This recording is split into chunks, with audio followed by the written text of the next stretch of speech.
ఆఫీస్కి పోగానే ఏమంటున్నారు అంటే ఏంది ఇది ఏంది ఏం లేదు నాకు తెలియదు కదా ఏంది ఎక్కడిది అని అడుగుతున్నా. అడిగానికి ఇట్లా భూముల సంగతు అని చెప్పి అంటే సర్పంచ్ పాత సర్పంచ్ ఉంటాడు కదా, చంద్రయ్య ఈ భూమి ఇవ్వద్ది అని అడిగిన. మామ నీదే అని ఆయన అన్నాడు. ఆయన అన్నాకలా సరే అని అనుకున్నా. గింతే మాట బిడ్డ, నీకది మీకు అందరు తెలుసు కదా, గింతే మాట అన్న గిట్ల వెనక మారుతున్నా. పోలీసుడు అచ్చండ గుంజుకొని పోతే నన్ను ఒక ఆడిది వాడు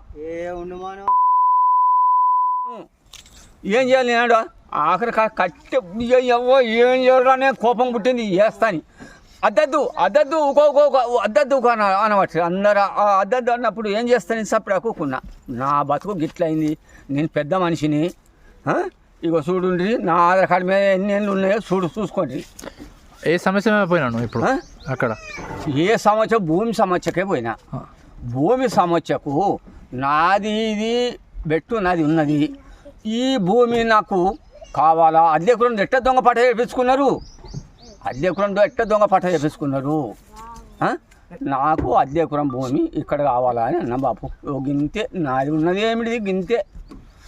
అదే చంద్రను పాత సర్పంచ్ ఉన్నాడు కదా, చంద్ర ఈ భూమి ఇవ్వదంటే నీదే మామ అన్నాడు. గింతే నేను అడిగింది గింతే. అధికారులు ఏమన్నా అన్నారా మీకు? అధికారులు అంతా ఉన్నారు. ఏమన్నా అన్నారా మీకు? నాకు ఎవ్వలేమనలే, వాళ్ళే పోలీసు వాళ్ళే ఎవ్వలేమనలేదు. నాకు ఇంకా బయట మంది ఎవ్వలేమనలేదు, పోలీసు వాళ్ళే. పోలీసు అది ఆడిది మొగోడు. దరఖాస్తు ఇచ్చారా మరి? నేను ఇయ్యలేదు కదా. నాకు ఆడికి వెళ్ళి నాకు అయ్యమవుతుంది, మొత్తం అయ్యమవుతుంది. నాకు మొత్తం కింద మీద అవుతుంది పానం అంతా. నన్ను గుంజిండ్రు, నన్ను ఎంత చేసిండ్రు. అంటే మీరు దరఖాస్తు తీసుకోపోయారా? ఇయ్యలేదు దరఖాస్తు. ఎవరికి ఇవ్వాలి? నేను సమస్య కోసం పోయారు కదా. సమస్య కోసం పోయినా. నేను భూమి సంగతికే పోయినా. భూమి సంగతికి పోయి మా ఆవిడ పోయిండి ఇచ్చిండు అనుకో, దిరస్తులు తీసుకుపోయి ఇచ్చిండు. అది ఆగు వస్తాయి దిరస్తులు కావాలంటే ఆగు జర వస్తాయి అన్న పోలీసులతో అంటే ఆగాలన్నా లేదా? ఆగుడు కాదు, నన్ను గొర్ర గుంజుకొని పోతే ఏం చేయాలి? నేను పెద్ద మనిషిని. నేను ఎంత వయసు ఉంటుంది కాక నీకు? నాకే చూడండి బాపు, 90 ఏళ్ళు ఉంటుంది. 90 దాటిపోయింది. చూడండి, చూసుకోండి